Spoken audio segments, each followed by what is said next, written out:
ஒரு ஆஃபீஸில் வேலை பார்க்குற ஒருத்தர் ஏதோ தப்பு பண்ணிவிட்டார். உடனே மேலதிகாரி அவரை கூப்பிட்டு அனுப்புனார். நீ செஞ்சது தப்புன்னார் கோபமா. இது ஒரு ரகம். சில அதிகாரிகள் இப்படி நீங்கள் செஞ்சது தப்புன்னு சொல்கிறதில்ல, நீங்கள் செஞ்சது சரி அப்படின்னு சொல்கிறதில்ல. எப்படி சொல்லுவாங்கன்னா, நீங்கள் செஞ்சது சரியில்லைன்னு நான் நினைக்கிறேன் அப்படின்னு சொல்லுவாங்களாம். அதாவது சில பேர் நீங்கள் செஞ்சது தப்புங்கிறாங்க, அதையே மாற்றி சொல்கிறாரு இவர், நீங்கள் செஞ்சது சரியில்லைன்னு நினைக்கிறேன். இது ரெண்டும் அர்த்தம் ஒன்று தான், இருந்தாலும் வார்த்தைகள் வித்தியாசம். நிர்வாக திறமை இல்லாத ஒரு அதிகாரி யூ ஆர் ராங் அப்படின்னு சொல்லுவாராம். நிர்வாக திறமை உள்ள அதிகாரியாக இருந்தால் அதையே கொஞ்சம் மாற்றி I think you are not correct அப்படிம்பாராம். இதுதான் வித்தியாசம். இருந்தாலும் வார்த்தைகளை உபயோகப்படுத்துகிற விதத்தை வச்சு தான் வேலை நல்லா நடக்கிறதும் நடக்காததும் இருக்கு. விவரம் தெரிஞ்சவங்க என்ன சொல்கிறாங்க தெரியுமா? Be a leader not a boss அப்படிங்கிறாங்க. ஒரு லீடராக பாஸாக இருக்காதே அப்படிங்கிறாங்க. சரி, அப்படின்னா லீடருக்கும் பாஸுக்கும் வித்தியாசம் உண்டா அப்படின்னு கேட்டால் இருக்குன்னு சொல்கிறாங்க. லீடருங்கிறவர் வேற, பாஸுங்கிறவர் வேற. ஒரு லீடர் எப்படி நடந்துக்குவார், ஒரு பாஸ் எப்படி நடந்துக்குவார், இதை முதல்ல நாம் தெரிஞ்சுக்கணும். அவங்க எப்படி நடந்துக்குவாங்க அப்படிங்கிறதுக்கு சில விவரங்கள் இருக்கு. அதை கேட்டோம்னா நாம் புரிஞ்சுக்கலாம் அதை. அதாவது பாஸுங்கிறவர் விரட்டிக்கிட்டே இருப்பார், லீடருங்கிறவர் ஊக்கப்படுத்திக்கிட்டே இருப்பார். நாளைக்கு சாயந்தரத்துக்குள்ள அந்த வேலையை செஞ்சு முடிக்கலைன்னா தொலைச்சி விடுவோம் தொலைச்சி அப்படிம்பார் அவர். இவர் எப்படி சொல்லுவார்னா, இது வரைக்கும் நீங்கள் செஞ்சிருக்கிற வேலை ரொம்ப அற்புதம் அப்படிம்பார். பாஸுங்கிறவர் அதிகாரத்தை நம்பி செயல்படுறவர், லீடருங்கிறவர் நல்லெண்ணத்தை நம்பி செயல்படுறவர். நம்மகிட்ட அதிகாரம் இருக்கு, பவர் இருக்கு, அதனால காரியத்தை சாதிச்சுடலாம் அப்படின்னு நினைக்கிறவர் அவர். மற்றவங்க கிட்ட ஒரு நல்ல அபிப்பிராயத்தை சம்பாதிச்சுக்கிட்டு அது மூலமா காரியங்களை சாதிக்கிறவர் இவர். பாஸுங்கிறவர் பயத்தை உண்டு பண்ணுவார், லீடருங்கிறவர் அன்பை பரவ செய்வார். அதை செய்யலைன்னா ஆடிட்டில் தகராறாயிடும், இது செய்யலைன்னா இன்க்ரிமெண்ட் கட் ஆகிடும், இப்படி ஏதாவது சொல்லி பயமுறுத்திக்கிட்டே இருப்பார் அவர். இவர் அப்படி இல்லை. உடம்பு இப்படி இருக்குது, வீட்டில் எல்லாரும் சௌக்கியமாக இருக்கிறாங்களா, ஆஃபீஸில் எல்லாம் வசதியாக இருக்குதா, நான் ஏதாவது உதவி செய்யணுமா அப்படின்னு அன்புக்கு முக்கியத்துவம் கொடுப்பார். பாஸுங்கிறவர் எதுக்கெடுத்தாலும் நான் சொல்லிக்கிட்டு இருப்பார், லீடருங்கிறவர் நாமன்னு சொல்லிக்கிட்டு இருப்பார்.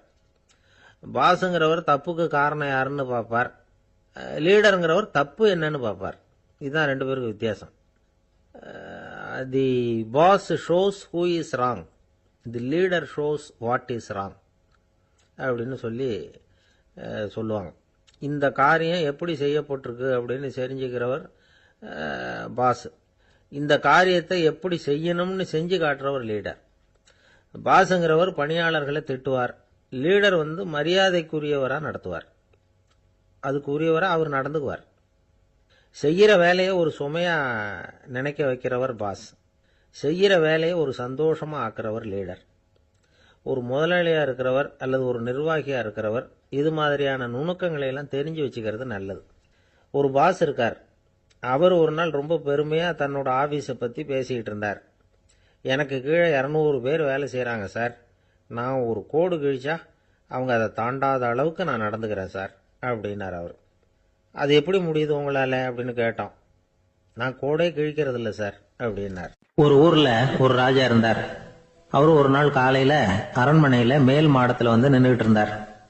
அப்போ ஒரு ஆள் வீதியில ரொம்ப வேகமா ஓடிக்கிட்டு இருக்கான். அதை ராஜா கவனிச்சார். அவன் மனசுல ஏதோ ஒரு தவிப்பு இருக்குங்கிறத புரிஞ்சுக்கிட்டார். உடனே அரண்மனை சேவகர்களை கூப்பிட்டார். அந்த ஆளை இங்க அழைச்சிட்டு வாங்க அப்படின்னார். இவங்க ஓடி போய் அந்த ஆளை அழைச்சிட்டு வந்தாங்க. மன்னர் முன்னாடி நிறுத்தினாங்க. மன்னர் அவனை நிமிர்ந்து பார்த்தார். எதுக்காக இவ்வளவு வேகமா ஓடிக்கிட்டு இருக்கிற அப்படின்னு கேட்டார். இதுக்கு அவன் சொன்னா, மன்னா, நம்ம கோட்டையின் வடக்கு வாசல் இருக்கு இல்லையா, அது ஓரமா ஒரு பெரிய பாறாங்கல் கிடக்கு, அதுக்கு அடியில நான் ஒரே ஒரு வெள்ளி நாணயத்தை புதைச்சி வச்சிருக்கேன், அது இப்போ எனக்கு தேவைப்படுது, என்னுடைய மனைவிக்கு ஒரு பரிசு வாங்கி கொடுக்க வேண்டியிருக்கு, அதுக்காக தான் அவசரமா ஓடிக்கிட்டு இருக்கிறேன் அப்படின்னா. மன்னர் யோசனை பண்ணார். அப்புறம் சொன்னார், அதுக்காகவா இப்படி ஓடுற, பரவாயில்ல, அதை பத்தி கவலைப்படாத, நான் உனக்கு 10 வெள்ளி காசுகள் தர்றேன், வாங்கிட்டு திரும்பி போ அப்படின்னார். இவன் தலையை சொரிஞ்சான். மன்னா, நீங்க கொடுக்கறத ரொம்பவும் மகிழ்ச்சியோட வாங்கிக்கிறேன், இருந்தாலும் அதுக்கப்புறம் அந்த வடக்கு வாசலுக்கு போய் அங்க இருக்கிற ஒரு நாணயத்தையும் எடுத்துக்கிட்டு போயிடுறேனே அப்படின்னா. இத பாருப்பா, அந்த ஒரு நாணயத்தை மறந்துரு, உனக்கு 100 வெள்ளி நாணயங்கள் தரேன் இருக்கார். மன்னா, ரொம்ப மகிழ்ச்சி. உங்க மாதிரி தாராள குணம் வேற யாருக்கும் வராது. நீங்க கொடுக்கற 100 நாணயங்களையும் வாங்கிக்கிறேன். இருந்தாலும் வடக்கு வாசலுக்கு போய் அதையும் எடுத்துக்கிட்டா 101 ஆயிடுமே அப்படின்னு நானா. இத பாருப்பா, அந்த ஒரு நாணயத்தை மறந்துரு, அது எக்கேடாவது கெட்டு போகட்டும். நான் உனக்கு 100 பொற்காசுகள் தரேன், அதையாவது வாங்கிட்டு வந்த வழியிலேயே திரும்பி போடுன்னாராம். தங்க நாணயங்களே தரேன்னு சொல்றீங்க, தாராளமா வாங்கிக்கிறேன். இருந்தாலும் வடக்கு வாசலுக்கு போய் அப்படின்னு மறுபடியும் ஆரம்பிச்சான். அரசர் பொறுமை இழந்துட்டார். கடைசியா ஒரு முடிவுக்கு வந்துட்டார். இத பாருப்பா, உனக்கு என்னுடைய ராஜ்யத்திலேயே பாதியை கொடுத்துடுறேன், அப்படியாவது திருப்தியா திரும்பி போ அப்படின்னாராம். மன்னா, உங்களுடைய பெருந்தன்மைக்கு ஈடு இணையே கிடையாது. தேசத்திலேயே பாதி பிரிச்சு கொடுக்கறேன்னு சொல்றீங்க, அதனால உங்ககிட்ட ஒரு சின்ன வேண்டுகோள் அப்படின்னானா. சொல்லுன்னாராம் மன்னர் ஆர்வமா. இவன் மெதுவா ஆரம்பிச்சான். அப்படி இந்த ராஜ்யத்தை 2ஆ பிரிக்கிறப்போ அந்த வடக்கு வாசல் இருக்கிற பக்கத்தை என்கிட்டயே கொடுத்துருங்கோ அப்படின்னானா. மன்னர் அசந்து போயிட்டார். இந்த கதை எதுக்காகன்னு கேட்டா, மனம்ங்கிறது ஒரு குரங்குங்கிறத புரிஞ்சுக்கிறதுக்காகத்தான். உன்னை புடிச்சுக்கிட்டா லேசில விடாது. அப்படிப்பட்ட மனச அறிவு தான் வழி நடத்தணும். அதுலதான் வாழ்க்கையின் வெற்றி அடங்கி இருக்குது. ஒரு சின்ன பையன் தெருவில் அழுதுகிட்டு இருந்தான். ஏன்பா அழுவுறேன்னு ஒரு பெரியவர் கேட்டார். 1 ரூபா காசை இங்க தொலைச்சுட்டேன் அப்படின்னா. சரி, அதுக்காக அழாத, அதுக்கு பதிலா 10 ரூபா தரேன், இந்தா வச்சுக்கோன்னு கொடுத்தாரு. அந்த 10 ரூபாய வாங்கி சட்டப்பையில போட்டுக்கிட்டு அதை விட அதிகமா சத்தம் போட்டு அழ ஆரம்பிச்சுட்டான். மறுபடியும் ஏன்டா அழறேன்னு கேட்டார் பெரியவர். அந்த 1 ரூபாயும் கிடைச்சிட்டுதுன்னா இப்ப என்கிட்ட 11 ரூபா இருக்குமே, இப்ப 10 ரூபா தானே இருக்கு அப்படின்னு சொல்லிவிட்டு அழறான். அரேபிய நாடு, அங்க ஒரு ஆட்சி தலைவர். அரேபிய நாட்டு ஆட்சி பொறுப்பை ஏத்துக்கிட்டவர். அவர் ஆட்சி பொறுப்பை ஏத்துக்கிட்ட பிறகு ஒரு நாள் ஒரு தெருவில் நடந்து போய்கிட்டு இருந்தார். அவர் தோள்ல ஒரு பெரிய துணி மூட்டை, அதை சுமந்துகிட்டு கடத்தெருவை நோக்கி அவர் போய்கிட்டு இருக்கிறார். வழியில அவரை சந்திச்சார் உமர். அவர் கேட்டார், கலீஃபா அவர்களே, எங்க புறப்பட்டுட்டீங்க அப்படின்னு கேட்டார். கலீஃபான்னா ஆட்சி தலைவர்னு அர்த்தம். இதுக்கு அவர் சொன்னார், நான் துணி வணிகம் செய்யறவன், அதனால துணி வியாபாரம் செய்யறதுக்காக போயிட்டு இருக்கிறேன்னார். நீங்க இப்போ இந்த நாட்டுக்கு ஆட்சி தலைவர், ஆட்சி பொறுப்புல இருக்கிறீங்க. நீங்க வியாபாரம் செய்ய போட்டா அரசு பணிகளை செய்யறது யாரு அப்படின்னு கேட்டார் அவர். நான் அரசு பணிகளை மட்டுமே செஞ்சுக்கிட்டு இருந்தா என் குடும்பத்தை காப்பாத்துறது யாரு அப்படின்னு கேட்டார் அவர். இப்படி கேட்டவர் யார் தெரியுமா? அவர் தான் அபூபக்கர், இறை தூதர் முகமது அவர்களுக்கு பிறகு கலீஃபாவாக தேர்ந்தெடுக்கப்பட்டவர். அப்போலாம் ஆட்சி தலைவர்களுக்கு சம்பளம்னு எதுவும் கிடையாது. இந்த பிரச்சனையை எப்படி தீர்க்கிறதுன்னு யோசனை பண்ணார் உமர். அபு உபைதா அவர்கள்கிட்ட அழைச்சிட்டு போனார். அவர் யாருன்னா, அவர் தான் பொது நிதி கருவூலத்தின் பொறுப்பாளர். அவர்கிட்ட பிரச்சனையை சொன்னார். இது மாதிரி ஆட்சி தலைவருக்கு பொது நிதியிலிருந்து ஊதியம் அளிக்க முடியுமான்னு கேட்டார். பொது நிதி விதிகளின்படி அதுக்கு சாத்தியம் இல்லைன்னு சொல்லிவிட்டாரு அவரு. சரி, வேற ஏதாவது வழி இருக்குதான்னு கேட்டார் உமர். அபு உபைதா கொஞ்சம் யோசனை பண்ணி பார்த்தார். அப்புறமா சொன்னார், மக்காவிலிருந்து மதீனாவுக்கு குடிபெயர்ந்து வந்த அகதிகளுக்கு நிதி உதவி அளிக்கிறதுக்கு விதிகள்ல இடம் இருக்கு. அப்படி பார்த்தா அபூபக்கரும் அகதி தானே, அதனால எல்லா அகதிகளுக்கும் கொடுக்கறது மாதிரியே அவருக்கும் ஒரு தொகை அளிக்கலாம்னார். கலீஃபா அபூபக்கருக்கு இந்த அகதி உதவி தொகையைத்தான் கொடுத்துட்டு வந்தாங்களாம். குடும்ப செலவுக்கு அது போதுமானதா இல்ல. இருந்தாலும் கலீஃபாங்கிறதுக்காக மற்ற அகதிகளை விட அதிகமா தொகையை பெற அவர் விரும்பல. மார்பு பக்கம் கிழிஞ்சிருந்த ஒரு மேலாடையை தான் அவர் அணிஞ்சிருந்தார். அவருடைய துணைவியார் அஸ்மா, அவங்க ஒரு நாள் தேன் அருந்து ஆசையா இருக்குன்னாங்களாம். நமக்கு கிடைக்கிற ஊதியம் குடும்ப செலவுக்கே போதுமானதா இல்லையே, இந்த நிலையில தேன் வாங்கறதுக்கு காசுக்கு நான் எங்க போவேன் இருக்காரு அவரு. கொஞ்ச நாள் கழிச்சு அவங்க ஒரு தொகையை அவர்கிட்ட கொடுத்து தேன் வாங்கிட்டு வர சொன்னாங்களாம். இவருக்கு ஆச்சரியம், ஏது இந்த பணம்னு கேட்டிருக்காரு. நீங்க தினமும் குடும்ப செலவுக்காக கொடுத்துக்கிட்டு வந்த பணத்துல கொஞ்சம் கொஞ்சமா மிச்சப்படுத்தி வச்சேன்னாங்களாம். அபூபக்கர் அந்த பணத்தை எடுத்துக்கிட்டு நேரா பொது நிதி கருவூல பொறுப்பாளர்கிட்ட போனார். இந்த பணத்தை பொது நிதியில சேர்த்துருங்க, இது அதிகப்படியா எனக்கு தரப்பட்டு வந்த ஊதியம், அடுத்த மாசத்திலிருந்து இந்த தொகையை குறைச்சுங்கன்னு வேற சொல்லிவிட்டாராம். பசியை தணிக்க தேவையான அளவு உணவு, ஒரு ஜோடி உடை, இதை தவிர கூடுதலா மக்கள் பொது நிதியிலிருந்து வாங்கிக்கிறதுக்கு என் குடும்பத்தாருக்கு உரிமை இல்லை அப்படின்னு சொல்லி கண்டிப்பா சொல்லிவிட்டாராம். அவர் வாங்கிட்டு வந்த இந்த குறைந்த ஊதியம் கூட அவர் மனசை உறுத்திக்கிட்டே இருந்தது. கடைசி நேரம் அவர் தம்முடைய மகள் ஆயிஷா அவர்களை அழைச்சார். மகளே, இதுவரைக்கும் பொது நிதியிலிருந்து நான் வாங்கிட்டு வந்த தொகை என்னுடைய இதயத்துல பாரமா அழுத்திக்கிட்டு இருக்கு, என் தோட்டத்தை விற்று அதில் வர்ற பணத்திலிருந்து நான் இதுவரைக்கும் வாங்கிட்டு வந்த ஊதிய தொகையை கணக்கு போட்டு பொது நிதியில் சேர்த்து விடு அப்படின்னாராம். பதவி ஏற்கிறதுக்கு முன்னாடி தன்கிட்ட இருந்ததை விட இப்போ கூடுதலாக என்ன சொத்து இருக்குன்னு பார்த்துருக்கார். ஒரு ஒட்டகம், ஒரு கோப்பை, ஒரு பணியாள். இதையும் அடுத்தபடியா கலீஃபாவா வர்றவர்கிட்ட ஒப்படைச்சிருங்க அப்படின்னு விட்டாராம். அதே மாதிரி அடுத்து வந்த உமர்கிட்ட ஒப்படைச்சாங்க. அப்போ உமர் சொன்னாராம், அபூபக்கரே, இந்த முன்மாதிரியால உங்களுக்கு பிறகு இந்த ஆட்சி பொறுப்பை ஏற்கிறவர்களை பெரும் நெருக்கடிக்கு ஆளாகி விட்டீங்க அப்படின்னு சொல்லி ரொம்ப கண் கலங்கினாராம். கடைசியா அபூபக்கர் தன்னுடைய குடும்பத்தாருக்கு விட்டு சென்ற சொத்து ஒரு படுக்கை விரிப்பு, ஒரு போர்வை, அவ்வளவுதான். இது சிந்திக்க வேண்டிய ஒரு செய்தி. ஒரு ஊர்ல ஒரு மன்னர் இருந்தாராம். அமைச்சர் அவர்கிட்ட சொன்னாராம், மன்னா, நம்ம ராஜ்யத்துல இனிமே லஞ்ச ஊழலே இருக்காதுன்னாராம்.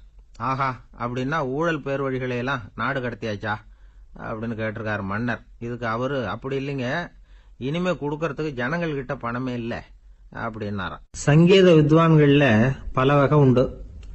சில குறிப்பிட்ட ராகங்களை பாடுறதுல அவங்களுக்கு பெருமை வர்றது உண்டு. ஆனா ஒருத்தர் இருந்தார், அவரால் ஒரு ராகத்துக்கே பெருமை வந்தது. அந்த ராகத்தை அவர் வாசிச்சு கேட்கணும் அப்படின்னு சொல்லுவாங்க. அது என்ன ராகம்னா தோடி ராகம். சரி, அந்த வித்வான் யாருன்னா அவர் தான் திருவாவடுதுறை ராஜரத்னம் பிள்ளை. பேராசிரியர் கல்கி ஒரு சமயம் தம்முடைய பத்திரிகையில் எழுதினாராம். அதை அப்படியே படிக்கிறேன் கேளுங்களேன். ஆகா, ஸ்ரீ ராஜரத்னம் பிள்ளையின் தோடி ஆலாபனையை முதலில் கேட்டபோது அவருடைய கற்பனையை விட்டு தள்ளுங்கள். நம்முடைய மனதில் என்னென்ன இன்பமயமான கற்பனைகள் எல்லாம் உதித்தன. குழந்தை தாயிடம் கொஞ்சம் குரலை கேட்டோம், அன்னை குழந்தையிடம் கொஞ்சம் குரலை கேட்டோம், ரதியும் மன்மதனும் பேசிக்கொண்ட காதல் மொழிகளை கேட்டோம், முருகன் சிவபெருமான் செவிகுளிர மொழிந்த உபதேசத்தை கேட்டோம், கலைமகள் கவிஞனுக்கு அருளிய ஆசி மொழிகளை கேட்டோம், நாரத முனிவருடைய தம்பூரா சுருதியை கேட்டோம், ராவணன் தன் எலும்பை ஒடித்து வீணையாகச் செய்து வாசித்த கானத்தை கேட்டோம், கானப் பறவைகளின் கலகல ஒலியை கேட்டோம், கோலக் குயில்களின் குரல் இனிமையை கேட்டோம். இப்படிலாம் பேராசிரியர் கல்கி விமர்சனம் எழுதியிருக்கிறார். திருவாவடுதுறை ராஜரத்னம் பிள்ளை அவர்களுடைய வாசிப்பை கேட்டுட்டு டி.என். ராஜரத்னம் பிள்ளை இறந்து போனார். அப்போ கவிஞர் கண்ணதாசன் எழுதினார், செவியனில் ஓடி எங்கள் சிந்தையில் ஓடி இந்த புவியெல்லாம் ஓடி நின்பார் பொங்கிய தோடி வேறிங்கு எவரிடம் போகும் ஐய இனி அதை காப்பார் யாவர் அவிந்தனின் சடலத்தோடே அவிந்தது தோடிதானும் அப்படின்னு எழுதினாராம். அந்த அளவுக்கு அவருடைய தோடியை ரசித்தவர்கள் உண்டு. அதே மாதிரி தோடின்னா என்னன்னு தெரியாமலே அவரை ரசித்தவங்களும் அந்த காலத்துல உண்டு. அதாவது ஒரு பெரிய சபையில இவர் வாசிச்சுக்கிட்டு இருக்கிறார். பாதியில ஒரு பெரிய மனுஷன் உள்ள வந்தார். அவர் உடம்புல பட்டு வேஷ்டி, ஜருக, அங்கவஸ்திரம், வாயில வெத்தலை, வாசனை புகையில, காதுல வைரக்கடுக்கன், கழுத்துல தங்க சங்கிலி, கை விரல் பூரா மோதிரம், கையில ஒரு வெள்ளி வெத்தலை புட்டி, உதவிக்கு 2 பேர் பக்கத்துல. இவ்வளவு பந்தாவோட வரார் கச்சேரி கேட்கறதுக்கு. இப்படி வந்தவர் முதல் வரிசையில உட்கார்ந்தார். வித்வான் வாசிச்சு முடிச்சதும் இவர் அவரை பார்த்து, ஐயா, நீங்க தோடி வாசிக்கிறதுல ரொம்ப கெட்டிக்காரர்னு கேள்விப்பட்டிருக்கேன், அதை கேட்கறதுக்காக தான் மெனக்கிட்டு வந்திருக்கிறேன், அதை வாசிங்களேன் அப்படின்னாராம் இந்த பெரியவர். ராஜரத்னம் பிள்ளைக்கு ஒன்றும் புரியல. ஏன்னா இதுவரைக்கும் அவர் வாசிச்சுக்கிட்டு இருந்ததே அந்த தோடி ராகத்தை தான். அதை வாசிச்சு முடிச்சதும் அதை வாசிங்களேன்னு இவர் கேட்கிறார். அப்படின்னா இவரோட ஞானம் எப்படிப்பட்டது? இவ்வளவும் கேட்டுட்டு இப்படி கேட்கிறாரே அப்படின்னு அவர் யோசிச்சிருக்கிறார் ராஜரத்னம் பிள்ளை. உடனே என்ன பண்ணாரு தெரியுமா? பக்கத்துல ரொம்ப சாதுவா சுருதி போட்டுக்கிட்டு இருந்த ஒரு முதுகுல ஓங்கி ஒரு குத்து விட்டாராம். அவருக்கு ஒன்றும் புரியல, எதுக்கு நம்மளை அடிக்கிறாரு இவரு, நம்மளை குத்துறாரு வித்வான்னு. அவர் அதிர்ச்சியால இவர் நிமிர்ந்து பார்த்திருக்கார். அப்ப ராஜரத்னம் பிள்ளை சொன்னாராம், ஏய்யா, ஐயா பெரிய மனுஷன், என்னுடைய பரம ரசிகர், தோடி ராகம் கேட்கணுங்கிறதுக்காக இவ்வளவு தூரம் வந்திருக்கிறார், முத வரிசையில் உட்கார்ந்துருக்கார். நீ இந்த சமயம் பார்த்து தோடி ராகம் வாசிக்கிற நாதஸ்வரத்தை வீட்டில் வச்சுட்டு வந்துட்டியே, இப்ப ஐயாவுக்காக அந்த ராகத்தை நான் எப்படி வாசிக்கிறது அப்படின்னு சொல்லிட்டு மறுபடியும் முதுகுல ஒரு அடி கொடுத்தாராம். அடி வாங்கினவருக்கே சிரிப்பு அடக்க முடியலையா. ஒருத்தர் மனசுல நிம்மதி இல்லாம உட்கார்ந்திருந்தார். என்ன சார் விஷயம் அப்படின்னு விசாரிச்சேன். அகலக்கால் வச்சுட்டேன், அதுதான் அவதிப்படுறேன்னார். விவரமா சொல்லுங்கன்னு. வீடு கட்டணும்னு ஆரம்பிச்சேன், வேலை பாதியிலேயே நிக்குது, கையில பணம் இல்லை அப்படின்னார். இது மாதிரி ஆசாமிகள் பல பேரை நீங்க பார்த்துருக்கலாம். இவங்கெல்லாம் சுலபமா மன அழுத்தத்துக்கு ஆளாயிடுறாங்க. மன உளைச்சல், அதாவது ஸ்ட்ரெஸ் அப்படின்னு சொல்கிறோமே, அதுக்கு அடிப்படையான சில காரணங்கள் உண்டு. அதாவது மிகையாக திட்டமிடுதல் அப்படிங்கிறதும் ஒரு முக்கியமான காரணம். நடைமுறை சாத்தியம் என்னங்கிறத மனசில் வச்சுக்கிட்டு எந்த திட்டத்தையும் தீட்டணும், அப்போ தான் அது சரியாக வரும். ரெண்டாவது காரணம் என்ன தெரியுமா? ஒரே நேரத்தில் பல்வேறு செயல்களில் ஈடுபடுறது. தொலைபேசியில் பேசிக்கிட்டே கையில் இருக்கிற கடிதத்தை படிச்சுக்கிட்டே எதிரில் உட்காந்துக்கிட்டு இருக்கிறவருக்கும் அப்பப்போ பதில் சொல்லிக்கிட்டு மனசில் பல்வேறு சிந்தனைகளை அப்படியே ஓட விட்டுக்கிட்டு இருக்கிறது, இதுவும் மன அழுத்தத்தை உண்டாக்குது. மூணாவது காரணம், எதிலேயும் வெற்றி மட்டும் எதிர்பார்க்குற ஒருதலைப்பட்சமான ஆர்வம். நாம் தொட்டதெல்லாம் வெற்றியாகவே முடியணும் அப்படின்னு எதிர்பார்க்குறவங்க ஏதாவது ஒன்றில் தோல்வியை கண்டா தோண்டு போயிடுறாங்க. எப்படியும் முடியலாம்ங்கிற எண்ணம் ஏற்கனவே நமக்குள்ளே இருந்துட்டுதுன்னா அந்த அவஸ்தை வராது. அதனால் அதுவும் நம்ம வளர்த்து கொள்ள வேண்டிய ஒரு குணம். மன உளைச்சல் ஏற்படுறதுக்கு இன்னொரு காரணம், எதையும் வேகமாக செஞ்சுடணும் அப்படிங்கிற துடிப்பு. அந்த துடிப்பே மனசை அழுத்த ஆரம்பிச்சிடும். எந்த ஒரு காரியத்திலையும் தாமதமோ இடையூறோ ஏற்பட்டால் அதை பொறுத்துக்கிற மனப்போக்கம் வேணும். அது இல்லாதவங்க அழுத்தத்துக்கு ஆளாயிடுறாங்க. சில பேர் வேலைன்னு எந்த நேரம் பார்த்தாலும் வேலையே கதின்னு கிடப்பாங்க. பொழுதுபோக்குக்கோ உடற்பயிற்சிக்கோ குடும்பத்தில் உள்ளவங்க அல்லது நண்பர்கள் கூட கலந்துரையாடவோ கொஞ்சம் கூட நேரம் ஒதுக்க மாட்டாங்க. இந்த சுபாவம் மன அழுத்தத்தை உண்டு பண்ணும். இதையெல்லாம் புரிஞ்சுக்கிட்டு அதிலிருந்து விடுபடுறது எப்படின்னு யோசிக்கணும். வல்லுநர்கள் இது தொடர்பாக சில யோசனைகளை சொல்லி வச்சிருக்கிறாங்க. அது என்னன்னா, வாழ்க்கைங்கிறது பிரச்சனைகளால் பின்னப்பட்ட ஒன்று. அது எப்பவுமே முடிவடையாத ஒரு தொடர்கதை அப்படிங்கிறத முதல்ல நாம் புரிஞ்சுக்கணும். ஒரே நேரத்தில் ஒரு காரியத்தில் மட்டுமே நாம் கவனம் செலுத்தணும். அடுத்தவங்க காரியத்தில் தலையிடக்கூடாது. எதையும் பேச ஆரம்பிக்கிறதுக்கு முன்னாடி நம்மை நாமே கேட்டுக்க வேண்டிய கேள்வி 2. 1, நான் சொல்ல போகிறது ரொம்ப முக்கியமானதா? 2வது, நான் சொல்கிறத அவங்க கேட்கறதுக்கு ஆசைப்படுறாங்களா? நான் பேசுறதுக்கு அது சரியான நேரம் தானா? இதை யோசித்து பார்த்ததுக்கப்புறம் எதையும் பேச ஆரம்பிக்கணும். முடிஞ்ச அளவுக்கு வளைந்து போகிற சுபாவத்தை வளர்த்துக்கணும். நம்ம நேரம் விலை மதிப்பு இல்லாதது, அதை வீணாக்கக்கூடாது. சிரிக்க தெரியலனாலும் பரவாயில்ல, முகத்தில் கொஞ்சம் புன்முறுவலாவது காட்டணும். இதெல்லாம் ரொம்ப முக்கியம். அடுத்தவங்க ஏதாவது செஞ்சால் உடனே நன்றி சொல்ல மறக்கப்படாது. தினமும் கொஞ்சம் நேரத்தை தனிமையில் செலவு பண்ணணும். மன உளைச்சலிருந்து விடுபடுறதுக்கு 3 முக்கிய வழிகள் சொல்கிறாங்க. அதை சுருக்கமாக ரெட் அப்படின்னு சொல்கிறாங்க. RED ஆங்கில எழுத்தில். அந்த முதல் எழுத்து ஆர், அது என்னன்னா ரிலாக்ஸேஷன், அதாவது இடை ஓய்வு. 2வது E எக்ஸர்சைஸ், உடற்பயிற்சி. 3வது டயட், திட்டமிட்ட உணவு முறை. அதனால் தியானம், மூச்சு பயிற்சி இதெல்லாம் இந்த இடை ஓய்வுக்கு வழிகள். எந்த வேலையையும் தொடர்ந்து செய்யக்கூடாது. எல்லார்கிட்டையும் கலகலப்பாக பழகணும். மாதத்துக்கு ஒரு நாளாவது குடும்பத்தோடு வெளியில் போயிட்டு வரணும். சுலபமான உடற்பயிற்சிகளை செய்யலாம். உடற்பயிற்சிங்கிறது நமக்காக நாம் செய்கிற ஒரு நீண்டகால முதலீடு அப்படின்னு சொல்லுவாங்க. அதாவது லாங் டேர்ம் இன்வெஸ்ட்மெண்ட் தான். அளவோடு சாப்பிட்ணும், மெதுவாக சாப்பிட்ணும். இதெல்லாம் கொஞ்சம் மனசில் வச்சுக்கிட்டு நடந்துக்கிட்டால் மகிழ்ச்சியாக வாழலாம். சில பேர் சாப்பாட்டு விஷயத்தில் ரொம்ப அக்கறை எடுத்துக்கிறது உண்டு. ஒரு குண்டு ஆசாமி சாப்பிட உக்காந்தார். முதல்ல ஒரு மாத்திரை சாப்பிட்டார். எதுக்குன்னு கேட்டோம். பசி எடுக்கிறதுக்குன்னார். சாப்பிட்டு முடிச்சார். பிறகு மறுபடியும் ஒரு மாத்திரை சாப்பிட்டார். இது எதுக்குன்னு கேட்டோம். சாப்பிட்டது ஜீரணமாகறதுக்கு அப்படின்னார். என்னுடைய நண்பர் ஒருத்தர், அவருக்கு ஜாதகத்தில் நம்பிக்கை உண்டு. அவரே ஜோசியம்லாம் பார்ப்பார். என்ன சார் இந்த காலத்தில் இதையெல்லாம் நம்பிக்கிட்டு இருக்கீங்களே அப்படின்னு கேட்டா, உங்களுக்கு ஒன்றும் தெரியாது சார். இந்த உலகத்தில் ஒவ்வொருத்தரும் அவங்கவங்க செய்கிற நல்லது கெட்டதுக்கு தகுந்த பலனை அனுபவிச்சே தீரணும் பார்.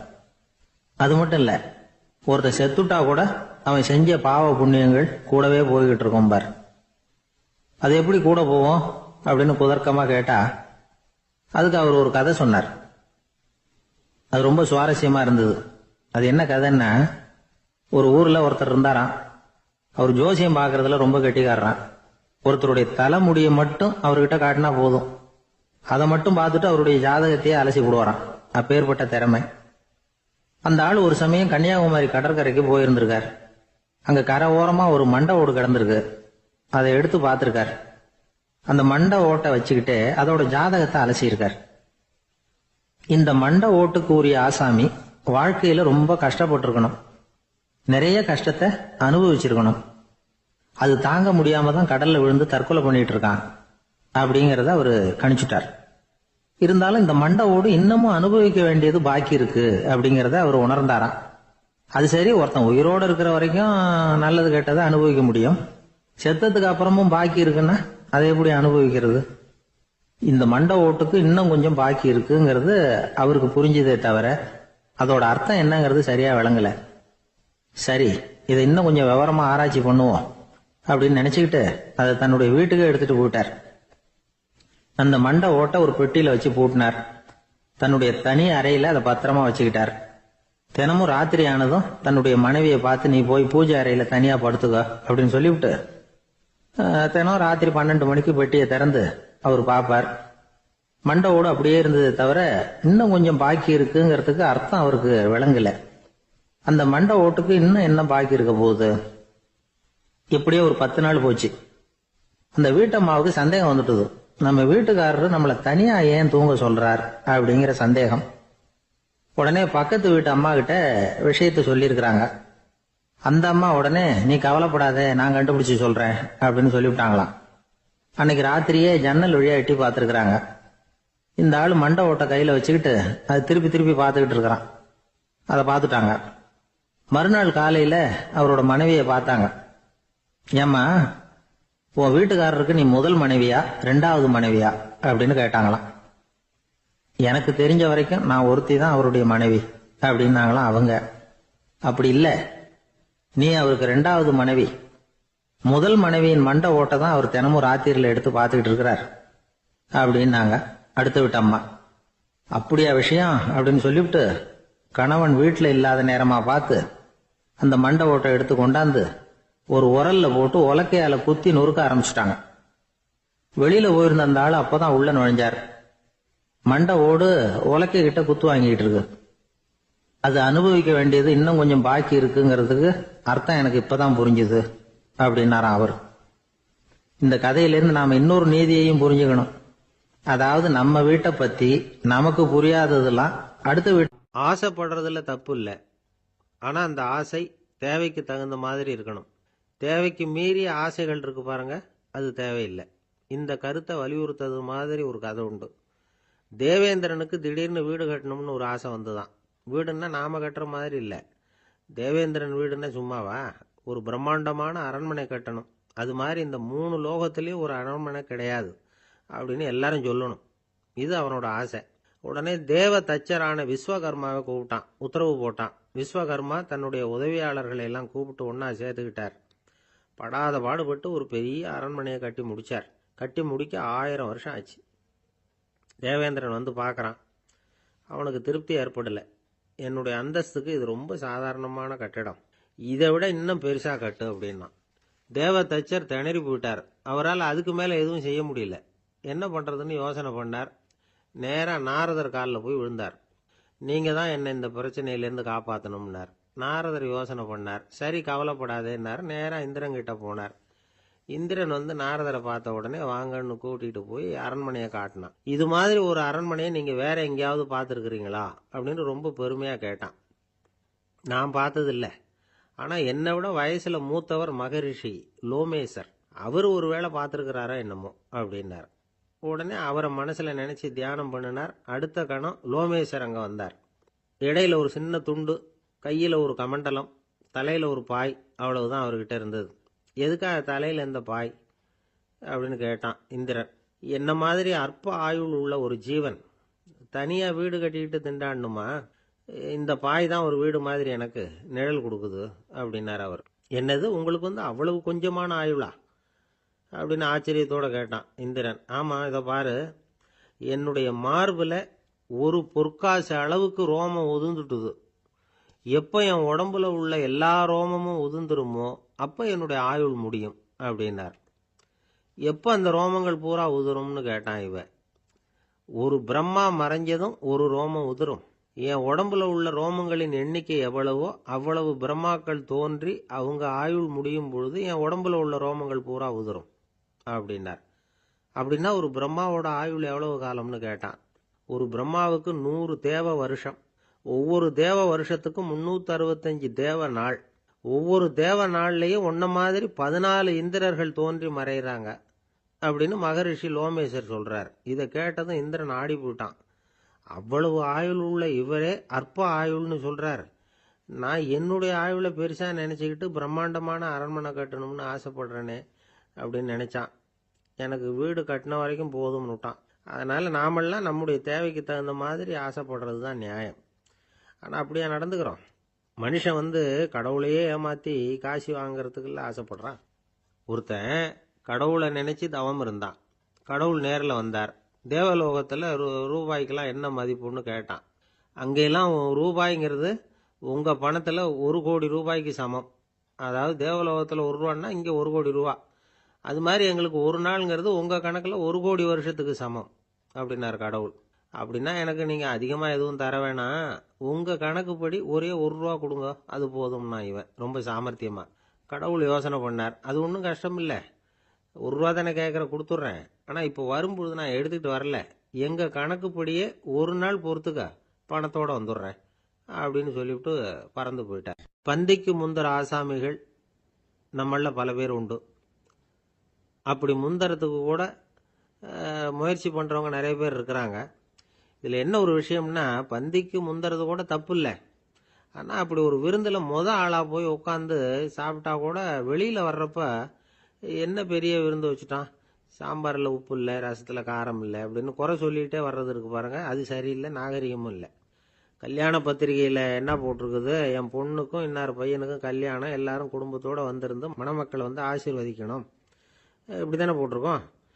குடும்பத்தோட விருந்து சாப்பிட்டு சாப்பாடு எப்படி இருக்குன்னு அபிப்பிராயம் சொல்லிவிட்டு போங்க அப்படின்னா போட்டிருக்கு கல்யாண பத்திரிகையில.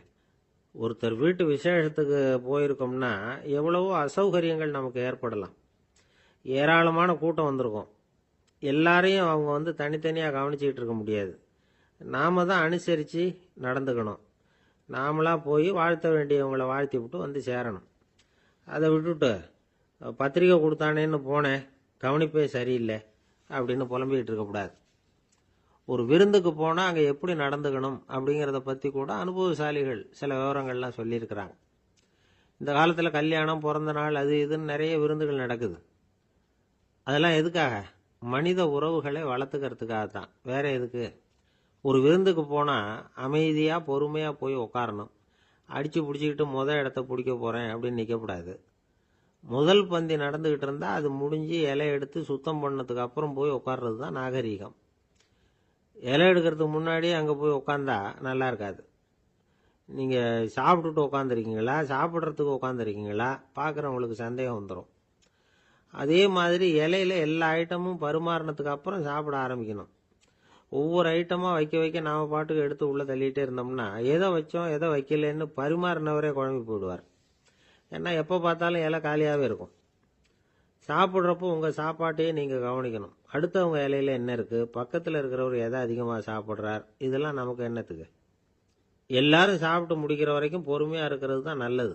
நீங்கள் மட்டும் திடீர்னு பாதியில் எழுந்திரிச்சு பக்கத்தில் இருக்கிறவங்களுக்கு சங்கடமாக இருக்குமேங்கிறதெல்லாம் யோசிக்காமல் நீங்கள் பாட்டு எழுந்திரிச்சு போகக்கூடாது. பக்கத்தில் உள்ளவங்க உங்களை எழுந்திரிக்க சொன்னால் எழுந்திரிச்சு போகலாம். விருந்துகளில் சாப்பாட்டை வீணாக்கிறதே ஒரு நாகரிகமாக போட்டுது. இந்த காலத்தில் சாப்பாட்டுக்கே கஷ்டப்பட்டுக்கிட்டு பல பேர் இந்த உலகத்தில் இருக்கிறப்போ சாப்பாட்டை வீணாக்கிறது எவ்வளவு பெரிய மோசங்கிறத நினச்சி பார்க்கணும். வேணுங்கிற அளவுக்கு கேட்டு வாங்கி சாப்பிட்றது தான் முறை. விருந்தில் இந்த பஃபே அப்படின்னு சொல்லி ஒரு முறை சொல்கிறாங்கல்ல, அதாவது உணவு வகைகளையெல்லாம் பொதுவாக ஒரு இடத்துல வச்சுடுறது, நமக்கு தேவையானதை நாமே எடுத்து ஒரு தட்டில் போட்டுக்கிட்டு சாப்பிட வேண்டியது. இதில் கூட சில பேர் தேவைக்கு அதிகமாக எடுத்து போட்டுக்கிட்டு வீணாக்குறாங்க. சில சமயம் கடைசியாக சாப்பிட போகிறவங்களுக்கு எல்லா ஐட்டமும் கிடைக்காம போகலாம். அதை போய் பெருசு பண்ணிகிட்டு இருக்கக்கூடாது. என்ன சார் இந்த அளவுக்கு கூடவா நாகரிகம் தெரியாமல் இருக்கிறோம், இதை போய் பெருசாக சொல்ல வந்துட்டீங்களே அப்படின்னு நினைக்கலாம். ஒருத்தர் 2 பேருக்கு இந்த விவரம் தேவைப்படலாம். அவங்க காதலையும் இது விழட்டுமேங்கிறதுக்காக தான் இது. ஒரு பெரிய கல்யாண விருந்து நடந்துக்கிட்டு இருந்தது. விருந்து மண்டபத்து வாசலில் ஒருத்தர் நின்றுக்கிட்டு வர்றவங்களையெல்லாம் ரொம்ப மரியாதையாக வணங்கி உள்ளே அனுப்பி வச்சுக்கிட்டு இருந்தார். எப்படி தெரியுமா? வர்றவங்க கையெல்லாம் பிடிச்சி முத்தம் கொடுத்து அதுக்கப்புறம் உள்ளே அனுப்பி வச்சுக்கிட்டு இருந்தாராம். கூட்டம்லாம் முடிஞ்சதுக்கப்புறம் அவர்கிட்ட போய் கேட்டிருக்கிறாங்க, சார் நானும் எவ்வளவோ விருந்துகளுக்கு போயிருக்கிறேன், இருந்தாலும் இவ்வளவு மரியாதையாக வர்றவங்க கைக்கெல்லாம் முத்தம் கொடுத்து வரவேற்கிறத இங்கே தான் பார்க்குறேன் அப்படின்னு சொன்னாங்க. அதுக்கு அவர் சொன்னார், அட போங்க சார், நான் முத்தம் கொடுக்கல, முந்தின பந்திக்கு வந்து சாப்பிட்டவங்களே அடுத்த பந்திக்கும் வர்றாங்களான்னு மோந்து பார்த்து அனுப்பி வச்சுக்கிட்டு இருந்தேன் அப்படின்னார். ஒருத்தர் ஓடி வந்தார், இன்னொருத்தரை பார்த்து, சார் உங்கள் சைக்கிளை ஒரு நாள் இரவல் கொடுங்களேன், பக்கத்து ஊருக்கு போயிட்டு வர வேண்டியிருக்கு அப்படின்னார். இவர் சைக்கிளை கொடுத்து பத்திரமா கொண்டுட்டு போங்கன்னார். சார் இதை பத்திரமா கொண்டு போகிறேன், கவலையே வேணாம், ஏன்னா இது உங்களோட சைக்கிள் அப்படின்னு நான் நினைக்கல, என்னோட சைக்கிளாக நினைக்கிறேன் அப்படின்னார். அதுக்கப்புறம் தான் இவருக்கு உண்மையாகவே பயம் வந்துட்டுது. ஏன்னா அவர் சொன்னது மாதிரி அதை தன்னோட சைக்கிளாகவே நினச்சி தள்ளிட்டு போட்டா என்ன பண்ணுறது? எது எதை நம்முடையதா நினைக்கணுங்கிறதுக்கு ஒரு வரையறை இருக்குது. சில பேர் ஆஃபீஸையே வீடாக நினச்சி விடுறது உண்டு. அப்படிப்பட்டவங்க கூட வீட்டை ஆஃபீஸாக நினைக்கிறது இல்லை. ஏன்னா வீட்டில் இவர் ஆஃபீஸராக நடந்துக்க முடியறதில்ல. இதெல்லாம் ஒரு பக்கம் இருக்கட்டும், இப்போ விஷயத்துக்கு வருவோம். பொறியியல் மேதை டாக்டர் விஸ்வேஸ்வரய்யா இருந்தார் இல்லையா, பாரத ரத்னா விருதெல்லாம் கொடுத்தாங்களே. ஆஃபீஸ் வேலை வேற, சொந்த வேலை வேற அப்படிங்கிறதுக்கு ஒரு உதாரணமாக இருந்தவர் அவர். மைசூர் மகாராஜா கிட்ட திவானா இருந்தார். அவர் ஒரு நாள் அரசாங்க வேலை காரணமாக வெளியூர் போயிருந்தார். ஹாசன்கிற ஊருக்கு பக்கத்தில் ஒரு பயண மாளிகை, அங்கே தங்கிவிட்டார். ராத்திரி அங்கே தங்கி இருந்துட்டு விடிஞ்சதும் ஊருக்கு திரும்புறதாக திட்டம். ராத்திரி தூங்குறதுக்கு ரொம்ப நேரம் ஆயிட்டுது. ரொம்ப நேரம் வரைக்கும் அரசாங்க சம்பந்தப்பட்ட வேலைகளையே பார்த்துக்கிட்டு இருக்கிறார். அரசாங்க ஃபைல்கள் நிறைய இருந்தது. அதையெல்லாம் ஒவ்வொன்றா எடுத்தார், படித்து பார்த்தார், பரிசீலனை பண்ணார். அதில் எழுத வேண்டியதை எழுதினார், கையெழுத்து போட்டார். ஒரு வழியாக அந்த வேலையெல்லாம் முடிஞ்சுது. அதுக்கப்புறம் என்ன பண்ணார்னா, தன்னுடைய சூட்கேஸை திறந்தார். அதிலிருந்து 2 மெழுகுவத்தியை எடுத்து கொளுத்தி வச்சார். அந்த பயண மாளிகையில் அது வரைக்கும் எரிஞ்சுக்கிட்டு இருந்த மின்சார விளக்குகளை அணைச்சுட்டார். அதுக்கு பிறகு அந்த மெழுகுவத்தி வெளிச்சத்தில் சில புத்தகங்களை தொடர்ந்து படிக்க ஆரம்பிச்சிட்டார். அந்த பயண மாளிகையில் பணியாளராக இருந்தவர் இதை பார்த்துட்டு ஓடி வந்தார். மறுபடியும் மின் விளக்கு போடுறதுக்காக போனார். விஸ்வேஸ்வரய்யா அதை பார்த்துட்டு போட வேணாம்ட்டாராம். இது வரைக்கும் நான் அரசாங்க அலுவல்களை கவனிச்சுக்கிட்டு இருந்தேன், அதனால மின் விளக்குகள் அப்போ எரிஞ்சதில் தப்பு இல்லை. இப்போ நான் புத்தகம் படிச்சுக்கிட்டு இருக்கேன், இது என்னுடைய சொந்த வேலை, இங்கே இருக்கிற மின் விளக்கு அதுக்காக ஏன் எரியணும் அப்படின்னு கேட்டாராம். இப்போ இருக்கிற சில அரசு பணியாளர்கள்கிட்ட இந்த சம்பவத்தை பேச்சோட பேச்சா சொல்லி பார்த்தேன்.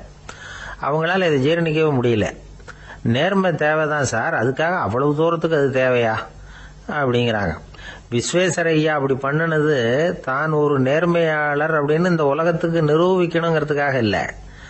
தான் அப்படி நடந்து காட்டினா தன்னை சுற்றி இருக்கிறவங்களும் அதை கேள்விப்படுறவங்களும் முடிஞ்ச அளவுக்கு பொது வாழ்க்கையில் அரசு பணியில் நேர்மையை கடைபிடிக்க முயற்சி பண்ணலாமே அப்படிங்கிறதுக்காகத்தான்.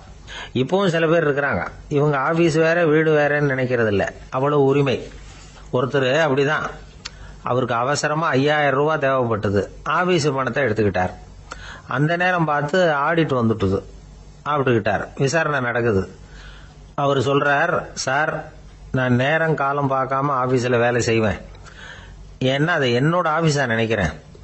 அவசரத்துக்கு அந்த பணத்தை எடுத்தேன், மறுபடியும் வச்சுடலாம்னு தான் இருந்தேன், அதுக்குள்ளே இப்படி ஆயிட்டுது. நீங்கள் என்ன நினைச்சாலும் சரி, நான் ஆஃபீஸ் வேற வீடு வேற அப்படின்னு நினைக்கிறதில்ல, அது என்னோட சுபாவம் அப்படின்னார். விசாரணை பண்ணவர் தீர்ப்பு வழங்கினார். உங்கள் சுபாவத்துக்கு மதிப்பு கொடுத்து நானும் தீர்ப்பு வழங்குறேன். நீங்கள் கொஞ்ச நாள் ஜெயிலில் இருந்துட்டு வாங்க, அது உங்களுக்கு கஷ்டமாக இருக்காதுன்னு நினைக்கிறேன். ஏன்னா அங்கே போனாலும் நீங்கள் உங்கள் சுபாவப்படி வீடு வேற ஜெயில் வேறன்னு நினைக்க மாட்டீங்க அப்படின்னா.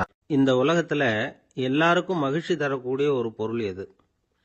இது ஒரு முக்கியமான கேள்வி. இந்த கேள்விக்கு பொருத்தமான ஒரு பதிலை உங்களால் சொல்ல முடியுமா? அதாவது கொஞ்சம் யோசிச்சு பார்த்தா பணம்னு சொல்லலாமா? இப்போ கையில் காசு இல்லாதவங்ககிட்ட ஒரு 10 ரூபாயை கொடுத்தா அது அவனுக்கு சந்தோஷத்தை கொடுக்கும். ஏற்கனவே வருமான வரி பிரச்சனையில் சிக்கி இருக்கிறவர்கிட்ட இன்னும் கொஞ்சம் பணம் இந்தாங்கன்னு சொல்லி கொடுத்தோம்னா அது அவருக்கு சங்கடத்தை தான் கொடுக்கும். அதனால் அந்த கேள்விக்கு பணம்ங்கிறது பொருத்தமான பதிலாக இருக்க முடியாது. கேள்வி என்னன்னா, இந்த உலகத்தில் எல்லாருக்கும் மகிழ்ச்சி தரக்கூடிய ஒரு பொருள் எது? சரி, இனிப்புன்னு சொல்லலாமா? ஏன்னா எல்லாருக்கும் இனிக்க தானே செய்யும். அதுலேயும் ஒரு சிக்கல் இருக்குது. சர்க்கரை வியாதிக்காரங்களுக்கு அது என்ன சந்தோஷத்தையா கொடுக்கும்? ஆக எல்லாருக்கும் வேறுபாடு எதுவும் இல்லாமல் மகிழ்ச்சியை கொடுக்கக்கூடியது வேற ஏதோ ஒன்று இருக்குது. அது என்னன்னு கண்டுபிடிக்கணும். அதுதான் இன்றைக்கி தகவல். இப்போ அதை கண்டுபிடிக்கணும்னா இந்த கதையை கேட்கணும். அது என்ன கதைன்னா, ஒரு ஊரில் ஒரு ராஜா இருந்தார். அவருக்கும் இதே சந்தேகம் வந்துட்டுது. அதாவது எல்லாருக்கும் இன்பம் தரக்கூடிய பொருள் எது அப்படின்னு. இதுக்கு பதில் தெரிஞ்சுக்கிறதுக்கு ஆசைப்பட்டார். சரி, அதுக்கு என்ன செய்யலாம்னு யோசனை பண்ணார்.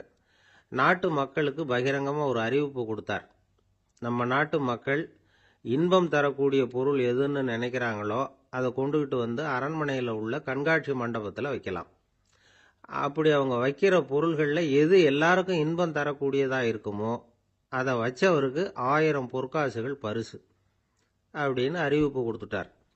ஜனங்கள் இந்த அறிவிப்பை கேட்டாங்க. அதுக்கப்புறம் சும்மா இருப்பாங்களா? 1000 பொற்காசுன்னா சும்மாவா? அவங்க கையில் என்னென்ன கிடைச்சதோ அதையெல்லாம் கொண்டாந்து அரண்மனை காட்சி மண்டபத்தில் வச்சுட்டாங்க.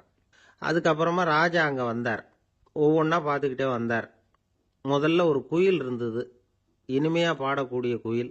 இந்த குயிலோட இன்னிசை எல்லாருக்கும் இன்பம் தரக்கூடியது தான்.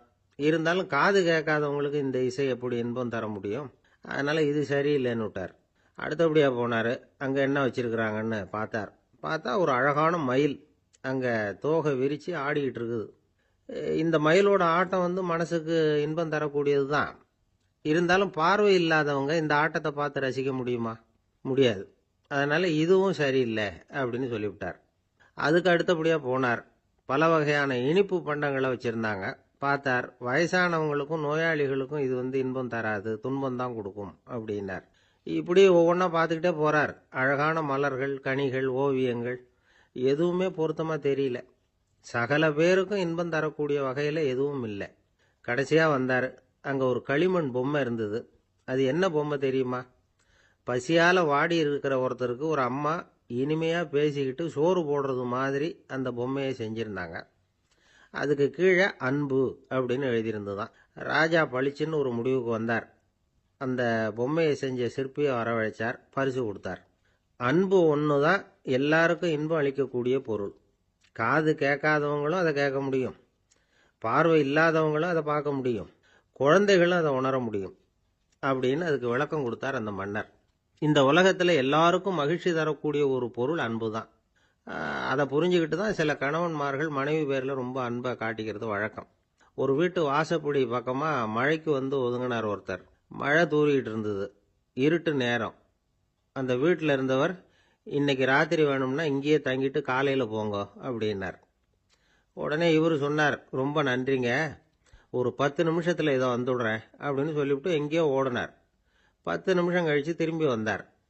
ஆமாம், எங்கே போயிட்டு வந்தீங்கன்னு கேட்டார் வீட்டில் இருந்தவர். நேராக எங்கள் வீட்டுக்கு போய் மனைவி கிட்ட இன்னைக்கு ராத்திரி இங்கேயே தங்கிக்கிறேன்னு சொல்லிவிட்டு வந்துட்டேன் அப்படின்னார் அவர். அன்புல இது ஒரு ரகம். வயிறு பசிக்குதேங்கிறது சிலரோட கவலை, வயிறு பசிக்க மாட்டேங்குதே அப்படிங்கிறது சில பேரோட கவலை. 2 விதமான கவலைக்கும் வயிறு தான் காரணமாக இருக்குது. வயிறு பசிச்சதுன்னா அது இயற்கை, வயிறு பசிக்கலைன்னா அது வியாதி. ஆனால் பசியையும் நாம் பசிப்பிணி அப்படின்னு தான் சொல்லுவோம். என்ன காரணம்? வியாதியை போக்க வேண்டியது எவ்வளவு முக்கியமோ அதை விட முக்கியம் பசியை போக்க வேண்டியது. ஒரு சமுதாயத்தில் பசிப்பிணியே இருக்கக்கூடாது, அதுதான் நல்ல சமுதாயம். பசியை போக்கணும்னா சாப்பாடு போடணும், பசியின்மையை போகணும்னா வைத்தியம்தான் பண்ணணும். இது சம்பந்தமாக எவ்வளவோ ஆராய்ச்சிகள் நடக்குது, நிறைய மருந்து கண்டுபிடிச்சிருக்கிறாங்க. நம்ம உடம்புல பசியை தூண்டக்கூடிய பகுதி எது, இதை முதல்ல தெரிஞ்சுக்கணும் இல்லையா? நாம் சாப்பிட்ற ஆகாரம் செரிக்கிறதுக்கு எது காரணம் தெரியுமா? நம்ம மூளையோட பின்பகுதி தான் அதுக்கு காரணமாக இருக்குதாம். மூளையின் பின்பகுதியில் நரம்பு செல்களால் ஆன 2 வகையான ஆரக்சின்கள் தான் பசியை உண்டாக்குது அப்படின்னு கண்டுபிடிச்சிருக்கிறாங்க. 2 ஆய்வாளர்கள் இதை கண்டுபிடிச்சிருக்காங்க. அவங்க 2 பேரும் டெக்சாஸ் பல்கலைக்கழகத்தில் ஹார்வர்டு ஹக்ஸ் மருத்துவ கல்வி நிலையத்தில் பணிபுரிகிறவங்களாம். உண்பது தேவைங்கிறது உணரப்படும் போது மூளையின் அந்த குறிப்பிட்ட பகுதி ஆரக்சின் அப்படிங்கிற ஹார்மோன்களை சுரக்கும். அது பசி உணர்வை தூண்டும் அப்படிங்கிறது தான் அந்த ஆய்வாளர்களின் கண்டுபிடிப்பு. இந்த ஆரக்சின் வேற சில உயிரினங்கள்லையும் உண்டு. இப்போ எலிகளில் கூட இது இருக்குது. அதனால எலிகளை வச்சு இது சம்பந்தமாக ஆராய்ச்சி பண்ணாங்க. எலிகள் உடம்புல ஆரக்சினை செலுத்தி பார்த்தாங்க. உடனே என்னாச்சு தெரியுமா? அந்த எலியெல்லாம் பசியால் துடிக்க ஆரம்பிச்சுட்டுது. எதையாவது தின்னு பசியை தீர்த்தா போதுங்கிற அளவுக்கு அந்த எலிகள்லாம் அல்லாட ஆரம்பிச்சுட்டுது. இயல்பாக சாதாரணமாக அந்த எலிகள் எவ்வளவு சாப்பிடுமோ அது மாதிரி 8 முதல் 10 மடங்கு அதிகமான ஆகாரத்தை 1 மணி நேரத்துக்குள்ளே சாப்பிட்டு தீர்த்துட்டு தான். சில எலிகளின் மூளையில் இந்த ஆரக்சின் அளவை கட்டுப்படுத்தி பார்த்துருக்குறாங்க. உடனே என்னாச்சு தெரியுமா, அதெல்லாம் சாப்பாட்டை கண்டா முகத்தை திருப்பிட்டு போக ஆரம்பிச்சுட்டு தான். அந்த எலிகளுக்கு பசி எடுக்கலையா. இந்த ஆராய்ச்சியின் அடிப்படையில் பசியை எடுக்காமல் இருக்கிற மனிதர்களுக்கும் பசியை தூண்ட முடியும் அப்படின்னு சொல்லி ஆராய்ச்சியாளர்கள் தெரிவிச்சிருக்கிறாங்க. ஆக ஆரக்சின் தான் பசிக்கு காரணம்ங்கிறது தெரிஞ்சு போச்சு. சரி, இந்த ஆரக்சின் அப்படின்னா என்ன? அது ஒரு கிரேக்க சொல். அதுக்கு பசின்னு அர்த்தம். நம்ம ஆளுங்களுக்கெல்லாம் பசியை தூண்டுறதுக்கு மருந்து தேவையில்லை, பசியை குறைக்கிறதுக்கு தான் மருந்து தேவை. ஒரு அம்மா டாக்டரை தேடி வந்தாங்களாம்.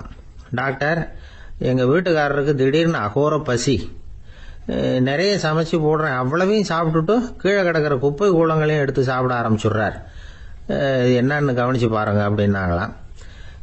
எவ்வளவு நாளாக அப்படி இருக்குதுன்னு கேட்டிருக்காரு டாக்டர். 1 வாரமாக அப்படி இருக்குதுன்னாங்களாம். இவ்வளவு நாளாக ஏன் சும்மா இருந்தீங்க, ஆரம்பத்திலேயே இங்கே அழைச்சிட்டு வர வேண்டியது தானே அப்படின்னாரான் டாக்டர். அது ஒன்றும் இல்லை டாக்டர், வீடு பூரா சுத்தமாகட்டுமேன்னு பார்த்துக்கிட்டு இருந்தேன் அப்படின்னாங்களாம் அந்த அம்மா. என்ன சார், உங்கள் பையன் என்ன செஞ்சுக்கிட்டு இருக்கிறான் இப்போ அப்படின்னு கேட்டார் ஒருத்தர். அடிக்கடி கண்ணாடி முன்னாடி நின்று அழகு பார்த்துக்கிட்டு இருக்கிறான் சார் அப்படின்னாரு அப்பா. இளம் பருவம் இப்படி தான் இருக்கும், அதையெல்லாம் சாதாரணமாக நினச்சிடாதீங்க அப்படின்னாரு அவர். என்ன சார் சொல்கிறீங்க, கண்ணாடி முன்னாடி நின்றுக்கிட்டு நேரத்தை வீணாக்கிக்கிட்டு இருக்கான், அதை ஒரு பெரிய விஷயமா நான் நினைக்கணுமா அப்படின்னாரு இவர். இளம் பருவத்தில் இளைஞர்களுக்கும் சின்ன பொண்ணுங்களுக்கும் அடிக்கடி கண்ணாடியில் பார்க்கணும்னு தோணும். அது வெறுமனே அழகு பார்க்கறது மட்டும் இல்லை, அவங்க தங்களையே தேடி கண்டுபிடிக்கிற ஒரு முயற்சி அது. இது ஒரு மனோதத்துவ விளைவு. இது வரைக்கும் சின்ன பிள்ளையா இருந்துட்டோம், இனிமேல் நாமளும் மற்றவங்க மாதிரி மனிதர்கள் தான் அப்படிங்கிற உணர்வு அவங்களுக்கு வருது. தங்களோட முகம் எப்படி இருக்குது, அழகு எப்படி இருக்குது, உடம்பு நேரம் எப்படி இருக்குது, முடி எப்படி இருக்குது அப்படிங்கிறதையெல்லாம் கண்டுபிடிக்கிறாங்க. அதுக்கப்புறம் இன்னொரு ஆணோ பொண்ணோ தன்னை கவனிக்கணும் அப்படின்னு நினைக்கிறாங்க. இதெல்லாம் மனோதத்துவ உண்மைகள், இதெல்லாம் இயற்கை. இதை பார்த்துட்டு பெற்றவங்க பிள்ளைங்க கெட்டு போட்டாங்க அப்படின்னு நினைக்கக்கூடாது, அவங்கள திட்டிகிட்டே இருக்கக்கூடாது. இன்னைக்கு பல குடும்பங்களில் இதுதான் நடந்துகிட்டு இருக்குது. மனுஷ வாழ்க்கையிலேயே இப்படியும் இல்லாத அப்படியும் இல்லாத ஒரு பருவம் இளம் பருவம். 13லேருந்து 19 வயசுக்கு உட்பட்ட ஆண்கள் பெண்கள் இந்த வகையை சேர்ந்தவங்க, டீனேஜ் குரூப். இவங்கள சின்னவங்கன்னு நினச்சிட முடியாது, பெரியவங்கன்னு நினச்சிட முடியாது. இவங்க ரொம்ப சென்சிட்டிவ். சமூகம் நினைச்சா இவங்களை நல்லவங்களாகவும் ஆக்கலாம், கெட்டவங்களாகவும் ஆக்கலாம். கொஞ்சம் அக்கறை எடுத்துக்கிட்டால் பெரிய பெரிய மேதைகளையும் விஞ்ஞானிகளையும் உருவாக்கலாம். ஆனால் நடக்கிறது என்ன தெரியுமா, அநேகமாக இவங்களை யாருமே சரியாக புரிஞ்சுக்கிறது இல்லை, இவங்களை சரியாக நடத்துறதும் இல்லை. இது வரைக்கும் நாம் சொல்கிறத கேட்டுக்கிட்டு இருந்தான், இப்பெல்லாம் அவன் இஷ்டத்துக்கு நடக்க ஆரம்பிச்சுட்டான் அப்படின்னு வருத்தப்படுற பெற்றோர்கள் அதிகம். இது வருத்தப்படுற விஷயம் இல்லை, சந்தோஷப்பட வேண்டிய விஷயம். உங்கள் புள்ள சொந்தமாக யோசிக்க ஆரம்பிக்கிறதும் நடந்துக்க ஆரம்பிக்கிறதும் ஒரு தப்பான விஷயமா? அவன் கடைசி வரைக்கும் உங்கள் பேச்சையே கேட்டுக்கிட்டு இருக்கணுங்கிறது என்ன நியாயம்? இன்னைக்கு இளைஞர்களை பெரியவங்க தப்பாக புரிஞ்சுக்கிட்டு தவறாக நடத்துறதுனால தான் அவங்களுக்கு வெறுப்பு, எரிச்சல், மனக்கசப்பு எல்லாம் உண்டாகுது. பெற்றவங்க சரியாக மதிக்கிறது இல்லை அப்படிங்கிற ஒரே காரணத்தினாலேயே வீணா போகிற பிள்ளைங்க இன்னைக்கு அதிகம். சரி, பெற்றவங்களுக்கு இன்னைக்கு என்னதான் புத்தி சொல்ல வர்றீங்க அப்படின்னு கேட்குறீங்களா? நாம எதையும் சொல்ல வரல, ஆனால் அது சம்பந்தமான சில நிபுணர்கள் சொல்லியிருக்கிறத உங்கள் காதில் போட்டு வைக்கலாம். அது என்னன்னா, பிள்ளைங்க கிட்ட அன்பு செலுத்துங்க. குழந்தையா இருந்தப்போ எவ்வளவு பாசமாக இருந்தீங்க, வளர வளர அதை ஏன் குறைச்சிக்கிறீங்க?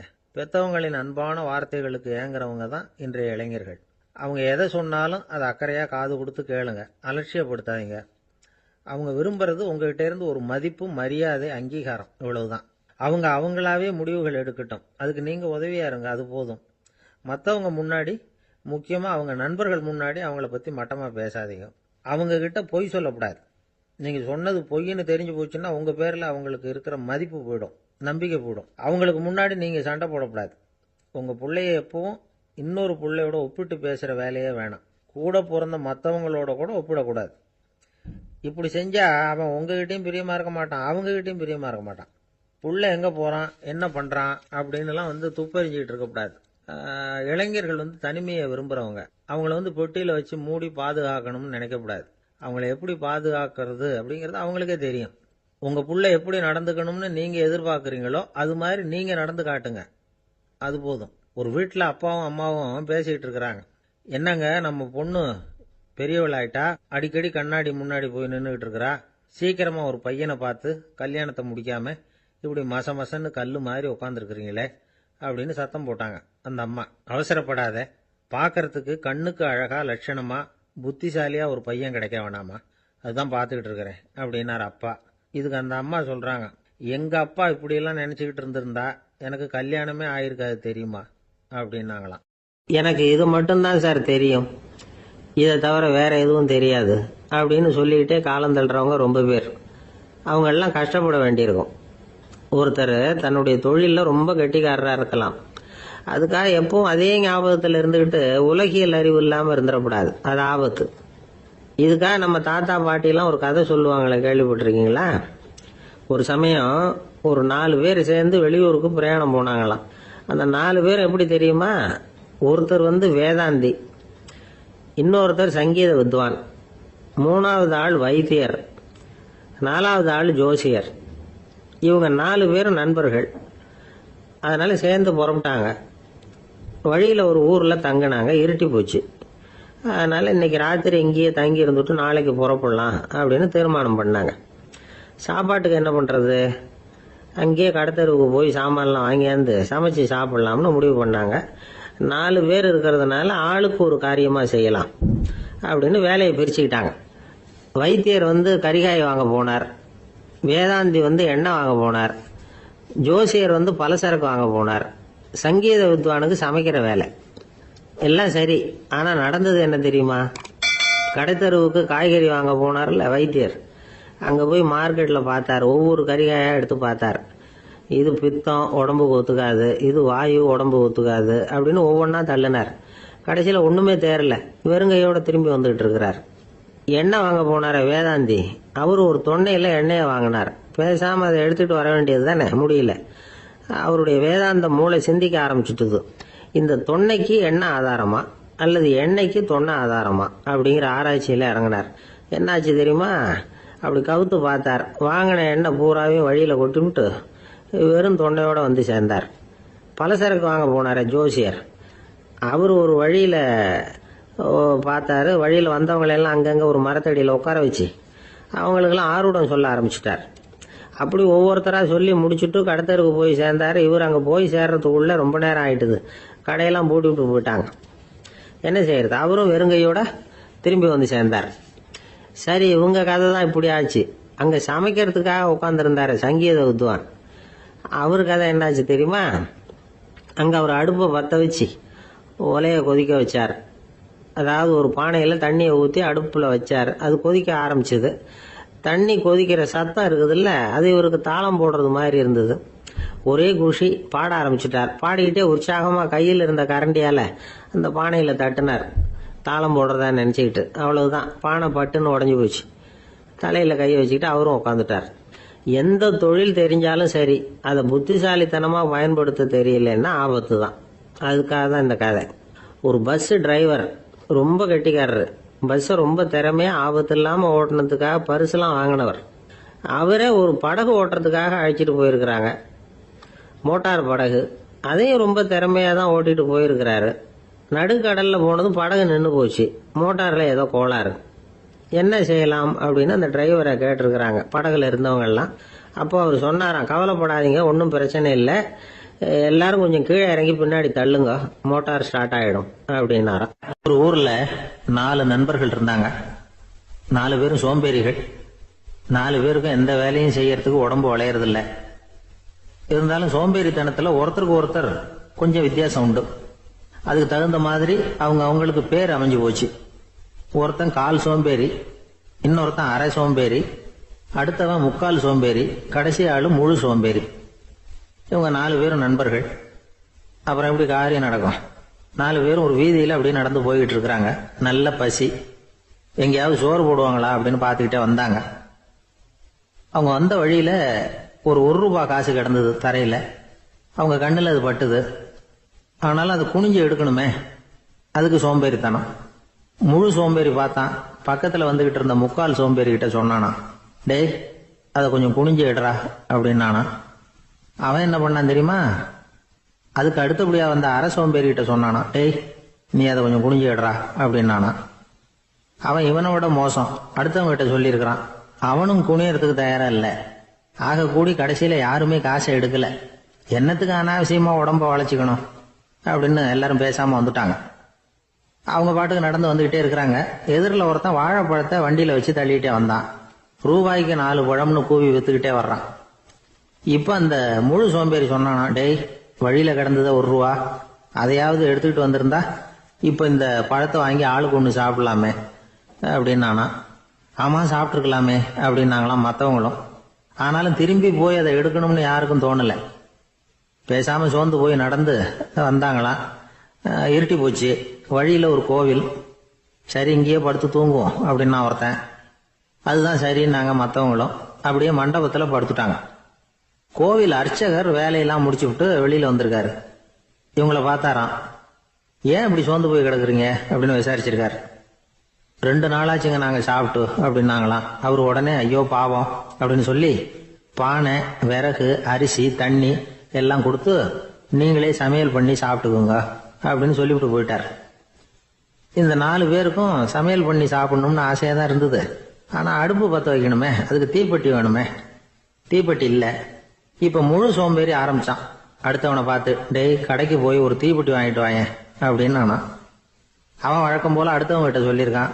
அவன் அதுக்கு அடுத்தவங்க கிட்ட சொல்லியிருக்கிறான். கடைசியா கால் சோம்பேறி கிட்ட வந்து சேர்ந்தது. அவனும் அது நம்மால முடியாது அப்படின்னு பேசாம இருந்துட்டான். இப்ப தீப்பெட்டி வேணுமே, அதுக்கு என்ன பண்றது? அவங்களுக்குள்ள பேசி ஒரு முடிவுக்கு வந்தாங்களாம். அதாவது யாரு முதல்ல வாயை திறந்து பேசுறாங்களோ அவங்க தான் தீப்பெட்டி வாங்கறதுக்கு போகணும் அப்படின்னு. அவ்வளவுதான். உடனே 4 பேரும் வாயை கெட்டியா மூடிக்கிட்டு படுத்துக்கிட்டாங்க. அவங்க சமையல் பண்ணி சாப்பிட்டாங்களா என்ன அப்படிங்கறது அர்ச்சகருக்கு தெரியல. சரி, பார்த்துட்டு வரலாமேன்னு வந்தார். வந்து பாக்குறாரு, இவங்க 4 பேரும் அசையாம படுத்து கிடக்குறாங்க. அர்ச்சகர் பயந்துட்டார். ஒருவேளை பசி தாங்காம செத்து போட்டாங்களோ அப்படிங்கிற பயம், அல்லது நாம கொடுத்த உணவுப் பொருள்ல ஏதாவது விஷம் கலந்துருக்குமோ அப்படின்னு பயந்தார். அப்படின்னா நம்ம மேல பழி வந்துருமே அப்படின்னு நினைச்சு நடுங்க ஆரம்பிச்சுட்டார். அப்புறம் அவரும் ஒரு முடிவுக்கு வந்தாராம். கோவிலுக்கு பக்கத்திலேயே ஒரு பெரிய குழி இருந்தது. அதுல ஒவ்வொருத்தரையா இழுத்துக்கிட்டு போய் போட்டார். கொஞ்சம் மண்ணை தள்ளினார். காலால மிதிச்சார். அவர் மிதிச்ச மிதி ஒருத்தன் அடி வயத்துல போட்டுவிட்டது. அவன் உடனே வலி தாங்காம ஐயோ அம்மான்னு அலர்னான். உடனே நடந்தது என்ன தெரியுமா?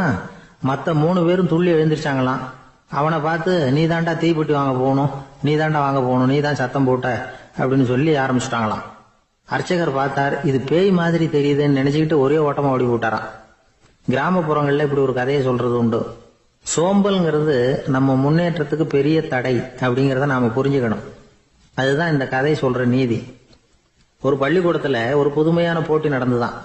அதாவது சோம்பேறித்தனத்துக்கு பரிசு. அதுல 2வது பரிசு யாருக்குன்னு அறிவிச்சாங்க. ஒரு பையன் எழுந்திருச்சு மெதுவா நடந்து போய் பரிசை வாங்கிட்டான். அடுத்தது முதல் பரிசு யாருக்கு அப்படின்னு அறிவிச்சாங்களாம்.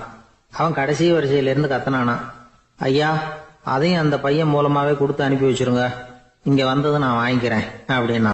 1816 வருஷம் செப்டம்பர் மாசம் 11ஆம் தேதி பிரான்ஸ் தேசத்துல உள்ள ஒரு மருத்துவமனை. அங்க ஒரு இளம் டாக்டர் கொஞ்ச நாளைக்கு முன்னாடி தான் அந்த ஆஸ்பத்திரியில புதுசா வேலைக்கு சேர்ந்திருக்கிறார். அவரு பேரு ரெனே லெனக். அவரு அன்னைக்கு காலையில அந்த மருத்துவமனையில அப்படியே ரவுண்ட்ஸ் வந்துகிட்டு இருக்கிறார். வார்டுல ஒரு படுக்கையில ஒரு இளம் பெண் படுத்திருக்கிறா. அந்த பொண்ணுக்கு இருதய நோயா இருக்கலாம்ங்கிறது மற்ற டாக்டர்கள் சந்தேகம்.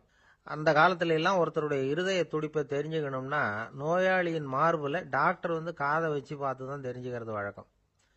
ஆனா இந்த பெண்ணும் வந்து இளம் பெண், அந்த டாக்டரும் புதுசா சேர்ந்திருக்கிறவர். அதனால பரிசோதனை பண்ண தயங்கினார். கொஞ்ச நேரம் யோசனை பண்ணார். திடீர்னு ஒரு ஞாபகம் வந்தது அவருக்கு. அதாவது அன்னைக்கு விடியற் காலையில தோட்டத்தில் அப்படி வாக்கிங் போயிட்டு இருந்தப்போ சின்ன பசங்கள்லாம் ஒரு மரக்கட்டையை வச்சு விளையாடிட்டு இருந்தாங்களாம். அதை இவர் பார்த்துருக்கிறார். அது என்ன விளையாட்டுனா, ஒரு நீளமான மரப்பலகை. அதில் ஒரு முனையில் ஒரு பையன் தன்னுடைய காதை வச்சுக்கிட்டு இருக்கிறான். மறுமுனையில் இன்னொரு பையன் அந்த மரப்பலகையை ஒரு ஆணியால் கீறிக்கிட்டு இருக்கிறான். ஒரு முனையில் ஆணியால் கீறும் பொழுது மறுமுனையில் காதை வச்சிருக்கிற பையனுக்கு அந்த சத்தம் துல்லியமாக கேட்குது. அந்த டாக்டருக்கு காலையில் பார்த்த இந்த விளையாட்டு ஞாபகத்துக்கு வந்துட்டுது. உடனே என்ன பண்ணார் தெரியுமா? ஒரு நீளமான காகிதத்தை எடுத்தார். அதை அப்படியே உருளை மாதிரி உருட்டினார். ஒரு முனையை அந்த நோயாளியின் மார்புல இடது பக்கம் வச்சார்.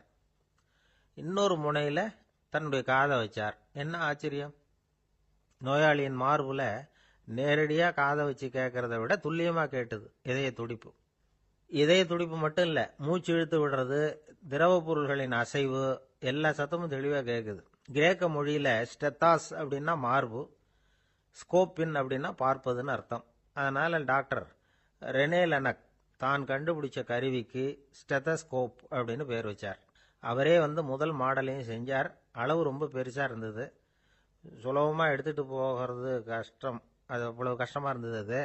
அதனால் அவரே அதை அப்புறம் 2 பிரிவாக தயார் பண்ணார். இது 2 துண்டையும் டாக்டர் தன்னோட கோட்டு பாக்கெட்டில் வச்சுக்கலாம், தேவைப்படுறப்ப எடுத்து ஒன்றா சேர்த்துக்கலாம். இப்படி தான் அவர் ஆரம்பத்தில் பண்ணார். தன்னுடைய இந்த கண்டுபிடிப்பை பற்றி அவர் ஒரு புத்தகம் எழுதினார். நிறைய விற்றுது, புகழும் பணமும் சேர்ந்தது. பணமும் புகழும் சேர்ந்தது மாதிரியே அவருக்கு ஒரு நோயும் சேர்ந்தது. அது என்ன நோயின்னு கண்டுபிடிக்கிறதுக்கும் அவர் கண்டுபிடிச்ச கருவி தான் உபயோகப்பட்டு தான். அவரே அதை கண்டுபிடிச்சார். அவருக்கு வந்திருந்தது காச நோய்.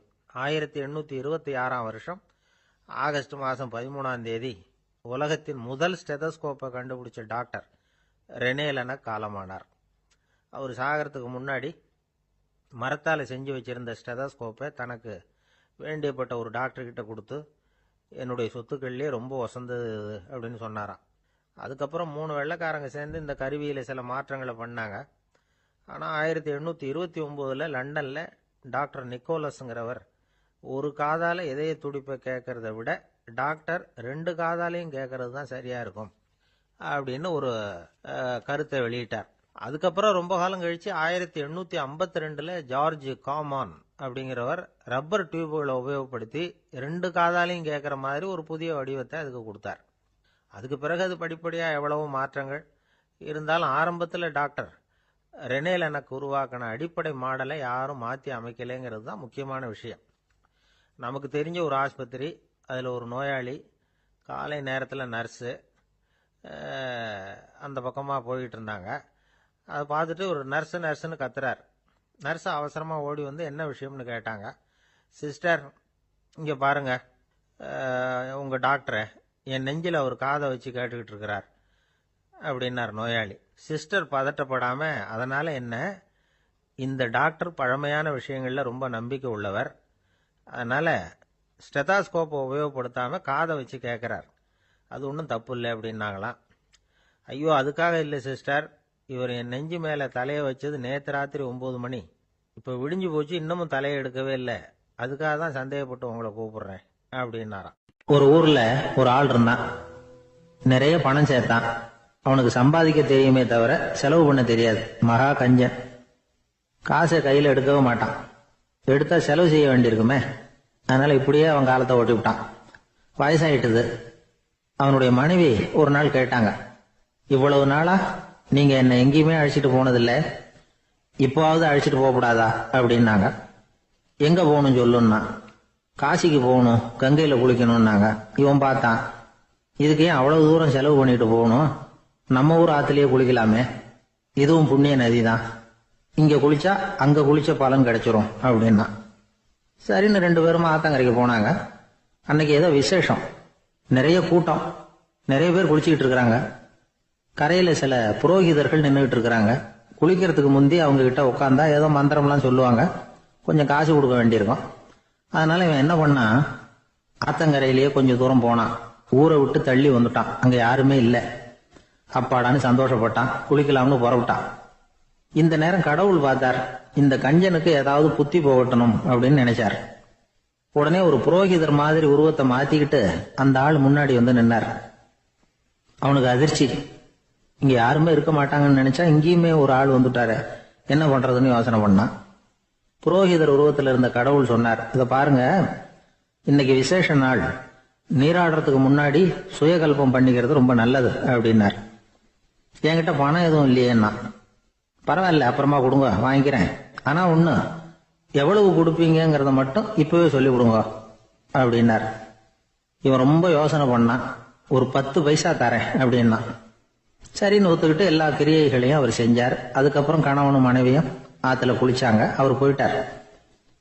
கொஞ்ச நாள் கழிச்சு அவன் வீட்டுக்கு வந்தார் கடனை வசூல் பண்றதுக்கு.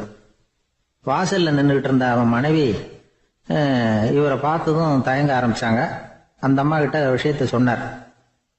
அந்த அம்மா ஓடி போய் உள்ள இருக்கிற தன்னுடைய கணவர்கிட்ட சொன்னாங்க.